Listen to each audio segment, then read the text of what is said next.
ನನಗೇನು ಅನಿಸ್ತಾ ಇಲ್ಲ. ನಾನು ನನ್ನದೇ ರೂಟಲ್ಲಿ ಇದ್ದೇನೆ.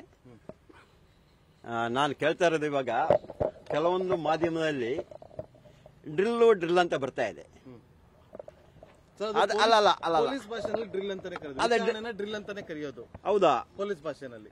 ಆದರೆ ಜನರಿಗೆ ಹೋಗೋ ಸಂದೇಶ ಏನಂತ ಹೇಳಿದ್ರೆ, ನನಗೆ ಹೊರಗೆ ಬರೋ ಎಲ್ಲ ಕೇಳ್ತಾ ಇದ್ದಾರೆ, ಸರ್ ಹೊಡೆದಾರ ಸರ್, ಬಡಿದ್ರ ಸರ್, ಏನ್ ಸರ್ ಡ್ರಿಲ್ ಅಂತ. ಯಾವ್ದಾದ್ರು ಮೀಡಿಯಾದಲ್ಲಿ ಹಾಕಿದಾರೆ ಹೊಡೆದ. ಅಲ್ಲ ಹಂಗಲ್ಲ. ಇದು ಜನರಿಗೆ ಏನಂತ ಯಾವ ತರ ಸಂದೇಶ ಹೋಗ್ತಾ ಇದೆ ಅಂತ ಹೇಳಿದ್ರೆ, ಡ್ರಿಲ್ ಅಂತೆ ಇವನಿಗೆ ಹೊಡಿತಾ ಇದಾರೆ, ಇವತ್ತು SIT ಅವರ ಕಾರ್ಯದರು ಹೊಡೆದ್ರಪ್ಪ ನಡ್ಲಿಕ್ಕೆ ಆಗಲ್ಲ ಅಂತ. ಕಾಲು ಸ್ವಲ್ಪ ಕುಂಟಿದ್ರೆ ಸಾಕು, ಅಷ್ಟೊತ್ತಿ ಇಲ್ಲ ಆಯ್ತು ಇವತ್ತು ನೈಟ್ ಎಲ್ಲ ಹೊಡೆದಾರ ಅಂತ. ನಾ ಮೊನ್ನೆ ಅವ್ರು 10 ಗಂಟೆ ತನಕ ಕರೆಸಿ ಎಂಕ್ವೈರಿ ಮಾಡ್ಲಿಕ್ಕೆ ಇರೋದು. ಬೆಳಿಗ್ಗೆ 10 ಗಂಟೆ ಲೆಟರ್ ಕೊಟ್ಟರೆ ರಾತ್ರಿ 10 ಗಂಟೆಗೆ ಕಳಿಸ್ಕೊಡ್ಲೇಬೇಕು ಅವರು. ಅದರ ಪ್ರಕಾರ ನಿಯಮ ಪ್ರಕಾರ ಎಲ್ಲ ಕೆಲಸಗಳನ್ನು ಮಾಡ್ತಾ ಇದ್ದಾರೆ. ನಾನು ಮೊನ್ನೆ ನನ್ನ ಮಾವನ ಮನೆಯಲ್ಲಿ ಬೆಳಿಗ್ಗೆ ಎದ್ದು ನೋಡಿದರೆ ಟಿವಿಯಲ್ಲಿ ಕಾಣಿಸ್ತಾ ಇರೋ ಇವತ್ತ 2:30 ತನಕ ಇವರ ಡ್ರಿಲ್ಲು ಪೊಲೀಸರು ಬೆಂಡಿತ್ತಿದ್ದಾರೆ. ಏನಕ್ಕೆ ಅಂತ ನಾನು ಕೇಳ್ತಾ ಇರೋದು, ಹೇಳಿ ಸತ್ಯ ಹೇಳಿ. ಬೇಡ ನಾನು ಯಾವತ್ತೂ ನಾನು ಹೇಳ್ತೀನಿ ಸರ್, ಯಾವತ್ತೂ ಸತ್ಯ ಹೇಳಿ, ಏನಿದ್ರೆ ಆಗ್ಬೋದು ಜನಕ್ಕೆ. ಅಲ್ಲ ಒಂದು ನಿಮಿಷ ನಾನು ಹೇಳ್ತೀನಿ ಸರ್, ನನಗೆ SIT ಹೊಡೆದಿಲ್ಲ.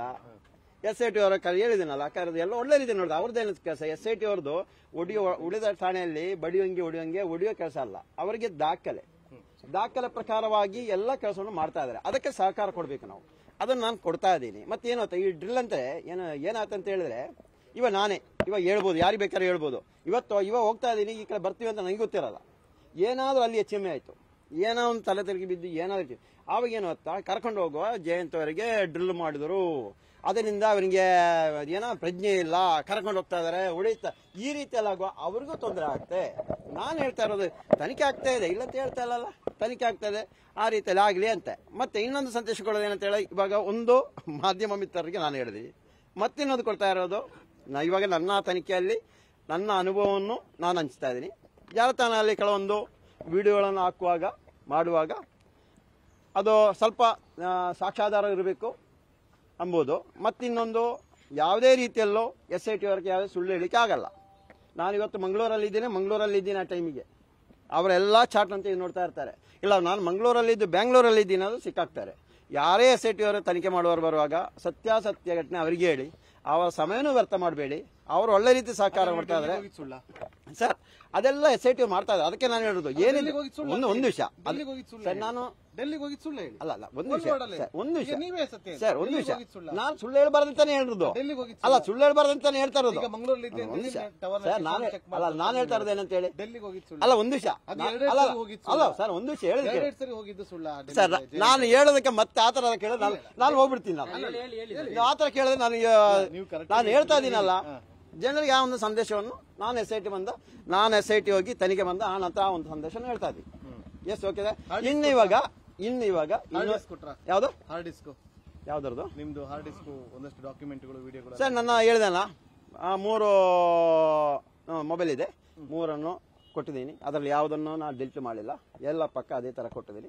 ಅದು ಇವಾಗ FSL ಹೋಗಿ ಟೆಸ್ಟ್ ಮಾಡಿ ಅದರಲ್ಲಿ ಏನಾದರೂ ಈ ವಿಷಯಕ್ಕೆ ಸಂಬಂಧಿಸಿ ಏನೋ ಇದ್ದರೆ ಅವರು ನ್ಯಾಯಾಲಯಕ್ಕೆ ಹಾಜರುಪಡಿಸ್ತಾರೆ, ಇಲ್ಲದ ನಮಗೆ ಕೊಡ್ತಾರೆ. ಒಂದು 4 ದಿನ ಲೇಟ್ ಆಗುತ್ತೆ, ಅದಕ್ಕೂ ಸಹಕಾರ ಕೊಡ್ತಾ ಇದ್ದೀನಿ ಸರ್. ಎಲ್ಲ ರೀತಿಯಲ್ಲಿ ನನ್ನ ಸಹಕಾರ ಕೊಡ್ತಾ ಇದ್ದೀನಿ. ಹೌದು ಸರ್, ಎಲ್ಲ ಮಾಡ್ತಾ ಇದಾರೆ ಸರ್, ಅವರು ಅದೇ ರೀತಿ ಮಾಡ್ತಾರೆ ಸರ್. ಪ್ರತಿಯೊಬ್ಬರು ಎಲ್ಲ ಕಾನೂನು ಪ್ರಕಾರ ಮಾಡ್ತಾ ಇದ್ದಾರೆ ಒಳ್ಳೆ ರೀತಿಯಲ್ಲಿ. ನಾನು ಹೇಳಿದ್ವಿ ಇವಾಗ SIT ಇಂದ ಸತ್ಯ ಏನಿದ್ರು ಹೊರಗೆ ಬರುತ್ತೆ, ಏನೇ ಇರಲಿ, ಅವ್ರು ನಮ್ಮ ಕಡೆಯಿಂದ ಆಗ್ಬೋದು, ಇನ್ನೊಬ್ಬರ ಕಡೆಯಿಂದ ಆಗ್ಬೋದು, ಸಮಾಜದಲ್ಲಿ ಏನಾಗಿದ್ರು ಎಲ್ಲವೂ ಹೊರಗೆ ಬಂದೇ ಬರುತ್ತೆ. ನೀವು ಗೋಡೆ ತಗೊಂಡು ಹೋಗಿದ್ದಾಗ್ಬೋದು, ಡೆಲ್ಲಿಗೆ ಹೋಗಿದ್ದಾಗ್ಬೋದು, ಎಲ್ಲವೂ ಮಟ್ಟಣ್ಣವರವರ ನಿರ್ದೇಶನ ಸರ್. ಅದೆಲ್ಲ ನಾನು ಹೇಳಲಿಕ್ಕೆ ಆಗಲ್ಲ. ನಾನು ಇವಾಗ ನನ್ನ ವಿಷಯವನ್ನು ನಾನು ಹೇಳ್ಬೋದು. SIT ತನಿಖೆ ಆಗುವಾಗ ನಾನು ಯಾವುದನ್ನು ಹೇಳಲಿಕ್ಕೆ ಆಗಲ್ಲ. ನಾನು ಅಲ್ಲಿ ಹೋಗುವಾಗ ನಾನು ಕೇಳ್ತೇನೆ, ನೀನೇ ಕೇಳಿದೆ ಅಂತ ಕೇಳುವ, ನಾನೇನು ಹೇಳಬೇಕು?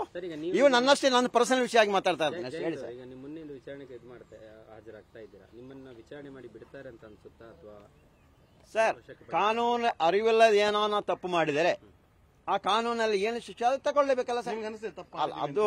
ಅದು ಗೊತ್ತಾಗಬೇಕು, ಮುಂದಕ್ಕೆ ಗೊತ್ತಾಗಬೇಕು. ನನಗೂ ಏನೋ ಗೊತ್ತಾಗ್ತಾ ಇಲ್ಲ ಅದರ ವಿಷಯ ಏನಂತ. ಅದು ಕಾನೂನು ಮೇಲೆ ಇಲ್ಲ. ನಿನ್ನೆ ಮುನ್ನಫ್ ಒಂದು ಮಾತು ಹೇಳಿದ್ರು, ಸತ್ಯದ ಹೋರಾಟದಲ್ಲಿ ಸುಳ್ಳುಗಳನ್ನೇನಾದ್ರೂ ಸೃಷ್ಟಿಸಿದ್ರೆ 100% ಸತ್ಯದ ಹೋರಾಟದಲ್ಲಿ ಸುಳ್ಳು ಮಾಡಿದರೆ, ಸುಳ್ಳು ಸೃಷ್ಟಿಸಿದೆ, ಅವರು ಜೈಲು ಹೋಗ್ಲಿ ಸರ್. ಏನಿದ್ರು SIT ತನಿಖೆ ಆಗಲಿ, ತನಿಖೆ ಮುಗಿಲಿ, ನಮಗೆ ಗೊತ್ತಾಗಲಿ. ಓಕೆನಾ sir? Okay, thank you sir. News first ನಿರ್ಭೀತಿಯಿಂದ ನಿಮ್ಮ ಪರವಾಗಿ.